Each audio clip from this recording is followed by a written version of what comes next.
Hello दोस्तों, स्वागत है आप सबका मेरे YouTube चैनल रोहिणी क्लासेस में। तो आज हम क्लास 9th की इकोनॉमिक्स का यानी कि अर्थव्यवस्था का चैप्टर 2 देखने जा रहे हैं, जिसका नाम है संसाधन के रूप में लोग, यानी कि हम मानव संसाधन के बारे में बात करेंगे। देखिए, इसके पहले ना हम क्लास 8th में भी मानव संसाधन का जो है स्टडी कर चुके हैं, ठीक है। तो आप उसको भी देख लीजिए वीडियो को, और आज तो हम बात करेंगे ही पूरे तरीके से, अच्छे तरीके से, ठीक है। देखिए, जो विभिन्न प्रकार के संसाधन हैं, जैसे मान लीजिए पूंजी हो गई, भूमि हो गई, ठीक है, ये सारे चीज़ों का कोई मोल नहीं जब तक मानव संसाधन ना हो, ठीक है। मानव ही तो पूंजी का प्रयोग करता है, तभी विकास होता है। मानव ही तो भूमि का प्रयोग करता है। तो सबसे बड़ी पूंजी क्या हुई? सबसे बड़ी पूंजी तो मानव पूंजी हुई ना। तो इसी चीज़ के बारे में आज हम स्टडी करेंगे। देखिए, संसाधन के रूप में लोग अध्याय जो है जनसंख्या की अर्थव्यवस्था पर ये अधिक परिसंपत्ति के रूप में व्याख्या करने का प्रयास है। अब देखिए, जब ना शिक्षा, प्रशिक्षण यानी कि ट्रेनिंग और चिकित्सा सेवाओं में निवेश किया जाता है, यानी कि इन्वेस्टमेंट किया जाता है, ठीक है, पैसा लगाया जाता है उसमें, तो वही जनसंख्या जो है मानव पूंजी में बदल जाती है। अब देखिए, वास्तव में मानव पूंजी जो है ना, वे कौशल और उसमें निहित उत्पादन के ज्ञान का स्टॉक है, ठीक है। अब देखिए कैसे हम पढ़ते हैं जो है मानव संसाधन को। बहुत इंटरेस्टिंग होने वाला है चैप्टर गाइस, तो प्लीज़ जो है बी कंसंट्रेटेड, और चलिए स्टार्ट करते हैं। देखिए, आप लोगों को इकोनॉमिक्स उबाऊ नहीं लगनी चाहिए। जब तक आप इकोनॉमिक्स नहीं समझेंगे ना, आप अपने देश की अर्थव्यवस्था को भी नहीं समझ पाएंगे, ठीक है। छोटे छोटे टर्म्स होते हैं, वो भी चीज़ें इंपॉर्टेंट है, और एग्जाम पॉइंट ऑफ व्यू से तो इम्पॉर्टेंट है ना। तो चलिए बिना किसी देरी के स्टार्ट करते हैं।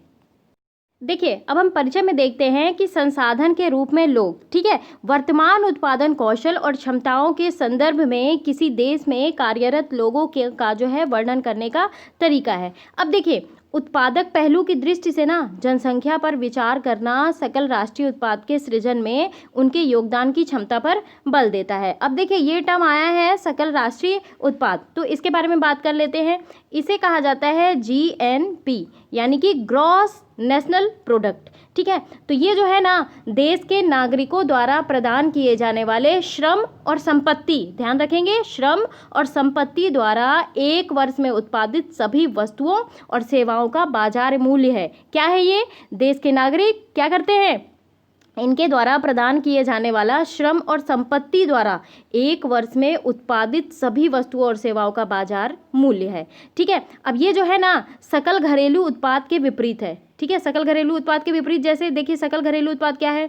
जो उत्पादन के ना भौगोलिक जो है स्थान के आधार पर उत्पादन को परिभाषित करता है। GDP क्या होता है? एक प्रॉपर भौगोलिक क्षेत्र में उत्पादित कितना चीज हो रहा है, वो GDP है। और GNP जो है ना, स्वामित्व के आधार पर आवंटित उत्पादन इंगित करता है, ठीक है। वास्तव में क्या है ना, कि ये जो है स्वामित्व और निवास के स्थान पर आय की गणना है, या फिर ये लीजिए कि जो है इसका अस्पष्ट नाम राष्ट्रीय जो है सकल राष्ट्रीय आय भी है। अब देखिए, GNP जो है ना, एक आर्थिक आंकड़ा है, ठीक है। आर्थिक आंकड़ा है जो क्या करता है, जो सकल घरेलू उत्पाद के बराबर है, ठीक है। और विदेशी निवेशकों द्वारा ना घरेलू अर्थव्यवस्था में अर्जित विदेशी निवेश के कम आय से निवासियों द्वारा अर्जित की जाती है।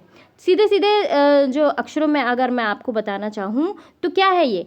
GNP तकनीकी कलाओं, यानी कि उदाहरण के रूप में ले लीजिए कंप्यूटर प्रसंस्करण हो गया, ठीक है, इनकी गति में वृद्धि, और अब मान लीजिए कि माल में मात्रात्मक वृद्धि, ठीक है, जैसे कंप्यूटरों की संख्या में, ठीक है, गुणात्मक सुधारों के बीच अंतर नहीं करता, बल्कि क्या करता है, दोनों को आर्थिक विकास के रूप में माना जाता है, ठीक है। तो ये है GNP। आई होप आप समझ गए होंगे। कुल मिला के कहने का मतलब ये है मेरा कि जो ये सकल राष्ट्रीय उत्पाद है ना, वो देश के नागरिकों द्वारा प्रदान किए जाने वाले श्रम और संपत्ति द्वारा एक वर्ष में उत्पादित सभी वस्तुओं और सेवाओं का बाजार मूल्य है। ये चीज़ आपको ध्यान रखना है, ठीक है। योगदान की क्षमता पर बल देता है।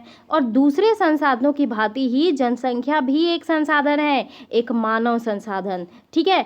तो देखिए, यह विशाल जनसंख्या का एक सकारात्मक पहलू है, जिसे क्या करते हैं, प्रायः जो है उस वक्त अनदेखा कर दिया जाता है जब हम इसे नकारात्मक पहलू को देखते हैं। जैसे देखिए, भोजन, शिक्षा और स्वास्थ्य सुविधाओं की जनसंख्या तक पहुंच से संबंधित समस्याओं पर विचार करते समय, देखिए, जब तक जनसंख्या को अच्छा भोजन नहीं देंगे, संतुलित भोजन नहीं देंगे, अच्छी शिक्षा नहीं देंगे, स्वास्थ्य सुविधाओं में जो है बढ़ोतरी नहीं करेंगे, तो क्या होगा, जनता की समस्याएं बनी रहेंगी, और जनता ही सबसे बड़ी पूंजी है, मानव पूंजी है, ठीक है। तो जब तक उसे नहीं ठीक किया जाएगा तो हमारी मानव जो है संसाधन का कोई मतलब नहीं रह जाएगा, ठीक है। तो जब इस विद्यमान मानव संसाधन को ना और अधिक शिक्षा और स्वास्थ्य द्वारा विकसित किया जाता है, तब हम इसे कहते हैं मानव पूंजी निर्माण, ठीक है। जो क्या करता है, भौतिक पूंजी निर्माण का ही भांति जो है ये भी देश के उत्पादन की शक्ति में वृद्धि करता है।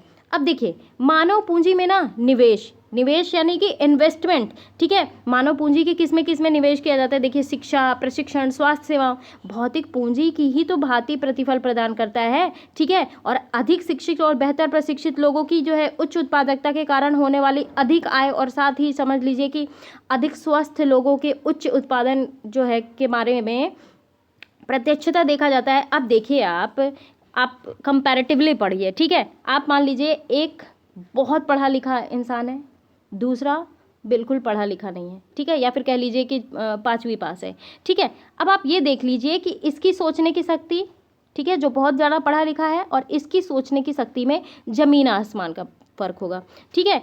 इसके नज़रिए बिल्कुल अलग होंगे और इसके नज़रिए बिल्कुल अलग होंगे, ठीक है। इसकी स्वास्थ्य सुविधाएं बहुत हद तक बहुत ज़्यादा अच्छी रहेंगी, ठीक है। इसकी स्वास्थ्य सुविधाओं में हमेशा जो है डिफ्रेंशिएट होता रहेगा, कभी तबीयत बिगड़ेगी, कभी किसी बीमारी से ग्रसित होगा, कभी किसी बीमारी से ग्रसित होगा, है ना। इसे बहुत अच्छे जगह पे सोशल जो है ट्रेनिंग दी गई होगी, और इनके पास जो है ट्रेनिंग के लिए ज़्यादा पैसे ही नहीं होंगे, ठीक है। तो क्या ये मानव जो है संसाधन, ये ज़्यादा मानव पूंजी क्रिएट करेगी कि ये वाला व्यक्ति? आप खुद ही सोच के बताइए। जाहिर सी बात है, जो ज़्यादा पढ़ा लिखा है वो करेगा, ठीक है। तो ये ना जो है उत्पादकता इनकी प्रत्यक्ष रूप से देखी जा सकती है। तो देखिए, भारत की हरित क्रांति एक नाटकीय उदाहरण है कि किस प्रकार बेहतर उत्पादन प्रौद्योगिकी के रूप में अधिक ज्ञान रूपी आगत दुर्लभ भूमि संसाधन की उत्पादनता में तीव्र वृद्धि ला सकती है। कहने का मतलब ये है कि हरित क्रांति, थोड़ा सा हरित क्रांति के बारे में जान लीजिए। हरित क्रांति शब्द का प्रयोग जो है 1940 और 1960 के समय काल में विकासशील देशों में कृषि क्षेत्र में किया गया था। और इस समय ना आप समझ लीजिए कि कृषि के ना पारंपरिक तरीकों को किन तरीकों में बदला गया, आधुनिक टेक्निक्स और उपकरणों का प्रयोग पर बल दिया गया। तो जिसका परिणाम ये हुआ ना कि कृषि की उत्पादनता में वृद्धि बहुत ज़्यादा मात्रा में हो गई, ठीक है।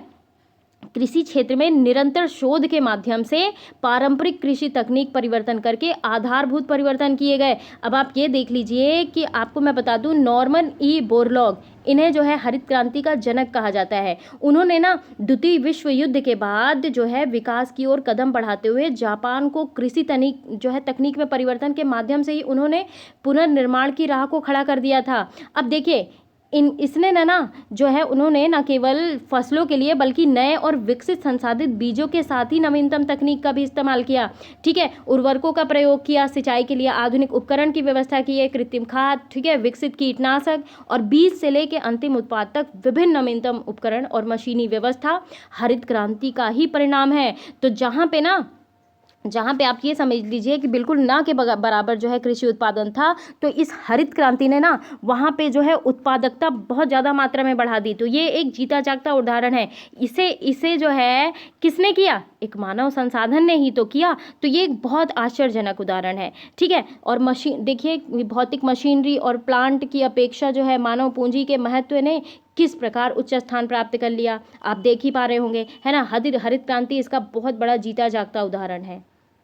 अब देखिए, यहाँ पे कुछ लोगों को फिगर आउट किया गया है। यहाँ देखिए, यहाँ पे आपको डॉक्टर दिख रहा होगा जो इलाज करता हुआ दिख रहा है। यहाँ पे आपको एक शिक्षक दिख रहा होगा जो पढ़ाता है, ठीक है, जो बच्चों को पढ़ाता है। यहाँ पे आप देखिए दर्जी दिख रहा होगा जो ये सारे लोग जो है ना, यहाँ पे कंपनी में काम कर रहा है मजदूर।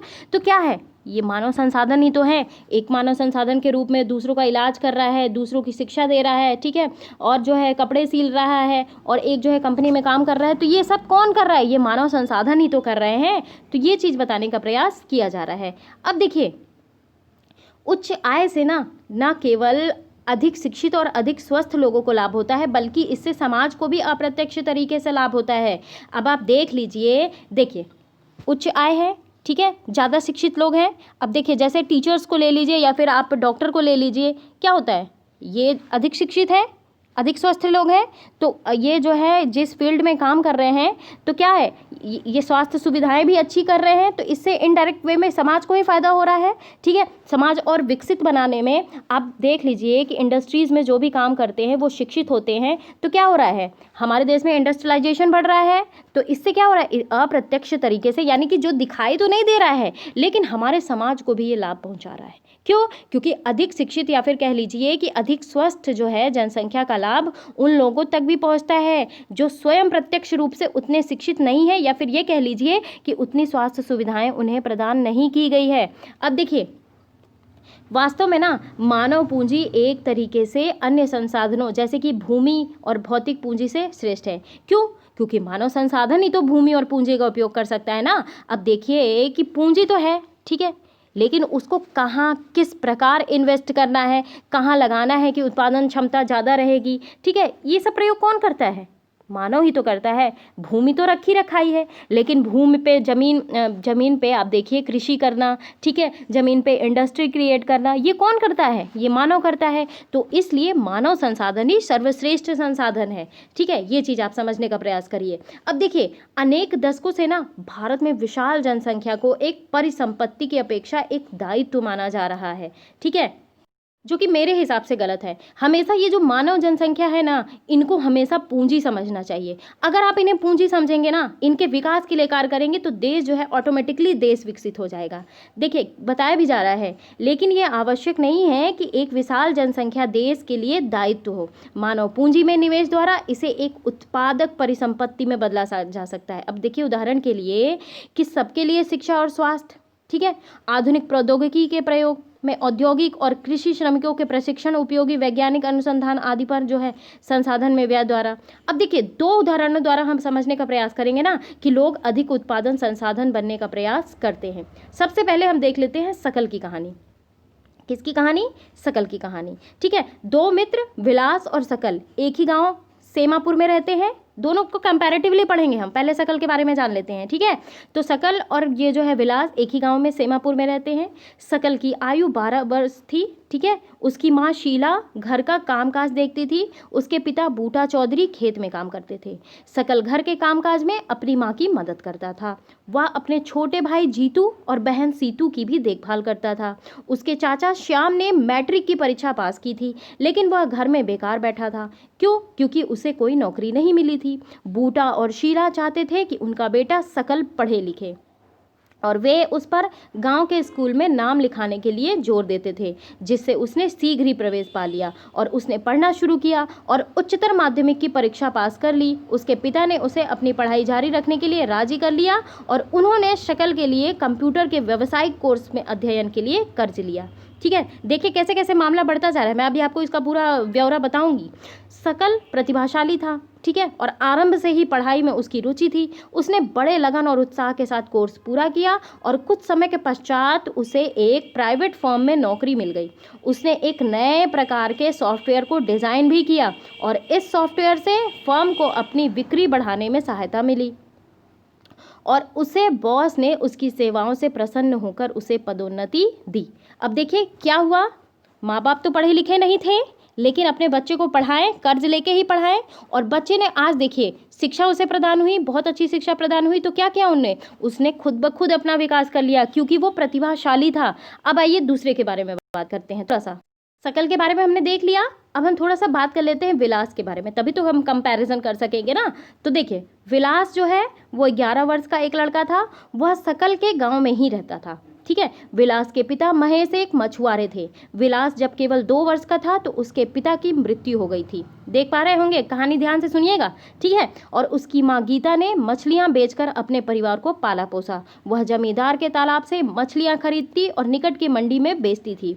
वह मछलियाँ बेचकर एक दिन में केवल 150 रुपये कमा पाती थी। विलास गठिया का रोगी बन गया। अब देख पा रहे होंगे, एक दिन में केवल 150 रुपये कमा रही है और विलास जो है गठिया का रोगी भी बन गया, और उसकी माँ के पास इतने पैसे नहीं थे कि वह उसे किसी डॉक्टर को दिखा पाती। वह स्कूल भी नहीं जा सका और उसकी पढ़ाई में रुचि नहीं थी।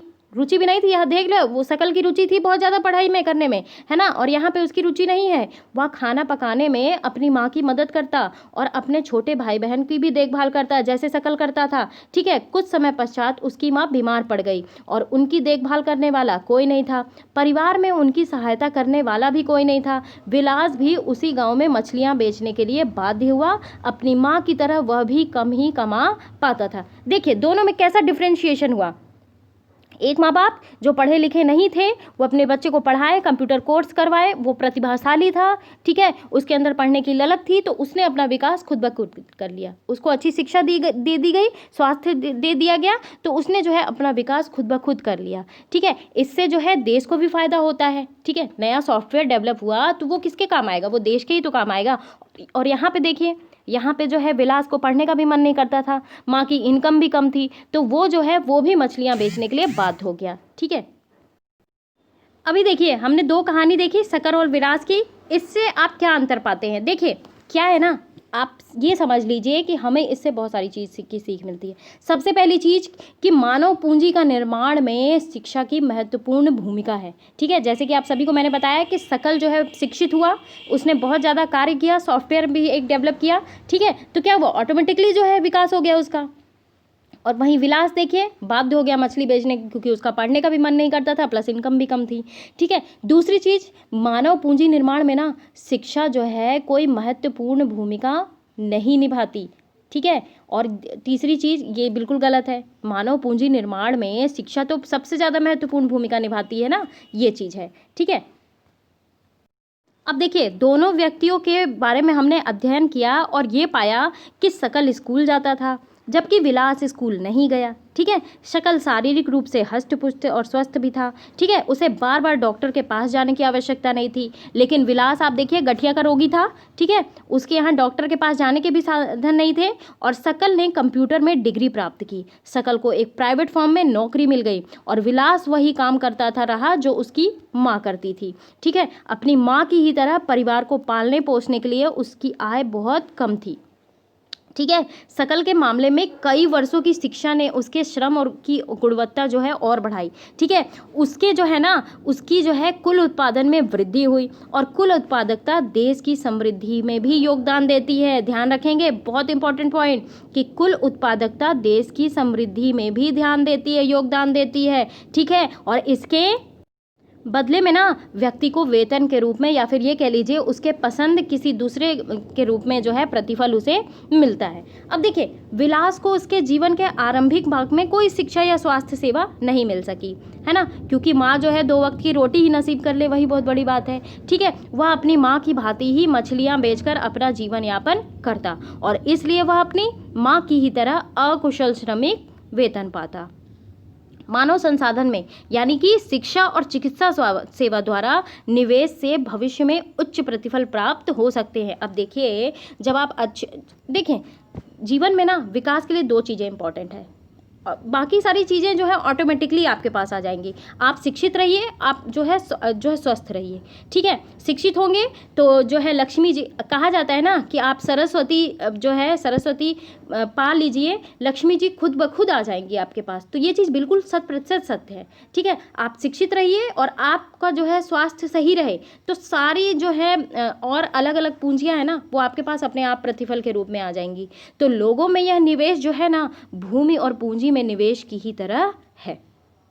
अब देखिए एक बच्चा भी जिसकी शिक्षा और स्वास्थ्य पर निवेश किया गया है ना भविष्य में उच्च आय और समाज को वृहद योगदान के रूप में अधिक प्रतिफल दे सकता है। बात करूं अगर मैं समझ लीजिए मैं सबसे ज़्यादा अमीर हमारे देश के बात कर लूँ, हमारे देश के अमीर व्यक्ति की, क्या मुकेश अंबानी, अनिल अंबानी, ये शुरू से ही पैदाइश से अमीर है नहीं, इन्होंने मेहनत की, बहुत उच्च शिक्षा प्राप्त की। ठीक है, स्वास्थ्य उनके अच्छे थे, तो आज ये क्या प्रतिफल दे रहे हैं, आज ये जो है हमारे देश की जो है आर्थिक समृद्धि में, आर्थिक विकास में इनका प्रॉपर योगदान भी मिल रहा है और ये उतने ही ज़्यादा अमीर भी हैं। ठीक है, देखिए जनरली ये देखा जाता है ना कि शिक्षित माँ बाप जो होते हैं ना अपने बच्चों की शिक्षा पर अधिक निवेश करते हैं क्योंकि वो जानते हैं कि what is the value of education. ठीक है, क्या वैल्यू है एजुकेशन की, अगर हम अपने बच्चों को एजुकेट कर देंगे तो बाकी संसाधन जो है वो खुद ब खुद क्रिएट कर लेगा। ठीक है, और ऐसा इसलिए होता है क्योंकि उन्होंने स्वयं भी शिक्षा के महत्व को अनुभव किया। अब आप ये देख लीजिए कि जैसे कुछ माँ बाप जो होते हैं कम पढ़े लिखे होते हैं, ठीक है, लेकिन वे सोचते हैं कि हम पढ़े लिखे नहीं हैं तो हमने ये मुकाम हासिल नहीं किया कर पाए, हमें ये चीज़ नहीं मिल पाई क्योंकि हम पढ़े लिखे कम थे। तो वो जो है अपने बच्चों को पढ़ाते हैं क्योंकि वो बिल्कुल अनुभव किए रहते हैं कि क्या है, what is the value of education, क्या वैल्यू है एजुकेशन की, ठीक है। वे उचित पोषण और स्वच्छता के प्रति भी सचेत होते हैं और इसी प्रकार वे अपने बच्चे को स्कूली शिक्षा और अच्छे स्वास्थ्य की आवश्यकताओं को भी ध्यान रखते हैं, ठीक है, ये चीज़ है।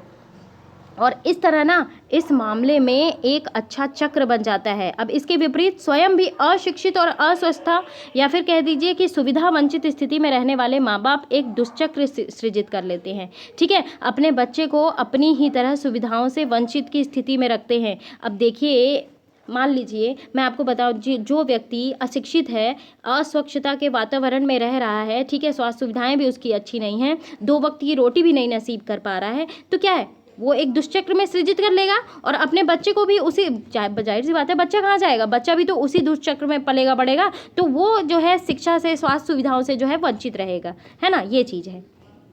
बात कर ले अगर जापान जैसे देशों की, तो देखिए जापान जैसे देशों ने ना मानव संसाधन पे बहुत ज़बरदस्त निवेश किया है। विकसित क्यों है, आप ये बात कर लीजिए कि आज हमारा भारत देश विकासशील और जो है जापान, अमेरिका, ठीक है, ये सारे देश विकसित क्यों हैं, क्योंकि इन्होंने ना मानव संसाधन को समझा है कि हमारी सबसे बड़ी पूंजी जो है वो मानव संसाधन है। और इन्होंने ना, समझ लीजिए, मैं आपको बता दूं कि हमारे यहाँ एजुकेशन पॉलिसी में जीडीपी पे खर्च नहीं किया जाता था अभी तक, और अब जो न्यू एजुकेशन पॉलिसी आएगी ना उसमें जो है जीडीपी का 6% एजुकेशन पे खर्च होगा। लेकिन भारत तो अभी कर रहा है, लेकिन ये जापान, अमेरिका जैसे देश है ना जो विकसित हैं, इन्होंने हमेशा से ही शिक्षा के क्षेत्र में जीडीपी के कई % जो है यूज़ किए हैं और मानव संसाधन को बहुत अच्छी तरीके से यूटिलाइज किया है, शिक्षित किया है, स्वास्थ्य सुविधाएं उनकी विकसित की हैं ताकि वो देश को विकसित करने में सहायता दे, ठीक है। उनके पास कोई प्राकृतिक संसाधन नहीं था, यह विकसित धनी देश हैं, ठीक है, वे अपने देश के लिए आवश्यक प्राकृतिक संसाधनों को आयात करते हैं, ठीक है, दूसरे देश से मंगाते हैं। वे कैसे धनी और विकसित बने, अब देखिए, उन्होंने ना लोगों में विशेष रूप से शिक्षा और स्वास्थ्य में, कुल मिला के पूरा दारोमदार ना यहीं फंस रहा है, शिक्षा और स्वास्थ्य सुविधाएं। अब देखिए हमारे यहाँ की शिक्षा व्यवस्था देख लीजिए, ठीक है, अगर आप कंपैरिजन करेंगे ना जापान, अमेरिका जैसे देशों से हमारे देश की शिक्षा की, तो हमारे देश की शिक्षा बहुत लो ग्रेड है। समझ, आपको बुरा लगेगा सुन के, लेकिन सच बात है, ये शिक्षा बहुत लो ग्रेड की है। लोगों को यहाँ ट्रेंड ही नहीं किया जा रहा है, यहाँ पे लोगों को रटाने पर ध्यान दिया जा रहा है। और इसीलिए जो नई एजुकेशन पॉलिसी आई है ना, उसमें लोगों को शुरुआत से ही अच्छी शिक्षा देने की बात की जा रही है, क्योंकि जो है अपना देश भी अब महसूस कर रहा है कि ऐसे काम नहीं चलने वाला, मानव संसाधन को विकसित करना ही पड़ेगा, तभी देश का विकास होगा, ठीक है। उन्होंने लोगों में विशेष रूप से जो है शिक्षा और स्वास्थ्य के क्षेत्र में निवेश किया है। अब देखिए, उन लोगों ने ना भूमि और पूंजी जैसे अन्य संसाधनों का कुशल उपयोग किया है। आप ये समझ लीजिए कि हमारे भारत का क्षेत्रफल से बहुत कम क्षेत्रफल है जापान की भूमि का क्षेत्रफल, लेकिन उन्होंने अपनी टेक्नोलॉजीज इतनी ज़्यादा विकसित की है कि भूमि और पूंजी को संसाधनों से कुशल कर दिया गया है, बहुत अच्छी टेक्नोलॉजी विकसित की है। और इन लोगों ने जो कुशलता और टेक्नोलॉजी यानी कि प्रौद्योगिकी विकसित की है ना, उसी से ये देश जो है धनी और विकसित बने हैं। अब देखिए, अब बात करते हैं पुरुषों और महिलाओं के आर्थिक क्रियाकलाप, यानी कि विलास और सकल की तरह ही ना लोग विभिन्न क्रियाकलापों में संलग्न हैं। अब देखिए, हमने देखा कि विलास जो है मछलियां बेचता था और सकल को एक फर्म में नौकरी मिल गई, ठीक है। तो विभिन्न क्रियाकलापों को ना 3 प्रमुख क्षेत्रों में विभाजित किया जाता है। देखिए, एग्जामिनेशन पॉइंट ऑफ व्यू से अब आई है इंपॉर्टेंट चीज़, बहुत इंपॉर्टेंट चीज़ आई है कि जो है 3 क्षेत्र में विभाजित किया गया है। एक है प्राथमिक क्षेत्र, दूसरा है द्वितीयक क्षेत्र और तीसरा है तृतीयक क्षेत्र, ठीक है। हमेशा एग्जाम में पूछा जाता है ना, पूछ लिया जाता है कि वानिकी जो है किस क्षेत्र में आती है, तो आपको पता ही नहीं होगा कि प्राथमिक में आती है कि द्वितीयक में, तो कैसे आंसर टिक करोगे। तो इसलिए आपको पता होना चाहिए कि प्राथमिक क्षेत्र में क्या क्या आता है, द्वितीयक क्षेत्र में क्या क्या आता है, तृतीयक क्षेत्र में क्या क्या आता है। तो सबसे पहले बात कर लेते हैं प्राथमिक क्षेत्र में क्या क्या इंक्लूडेड है। कृषि, ध्यान रखेंगे, जो बेसिक चीज़ें आपको याद करने का मैं तरीका भी बता दूंगी। कृषि, वानिकी, पशुपालन, मत्स्य पालन, मुर्गी पालन, खनन और उत्खनन, ठीक है, ये शामिल है। द्वितीय क्षेत्र में क्या शामिल है, विनिर्माण शामिल है, ठीक है।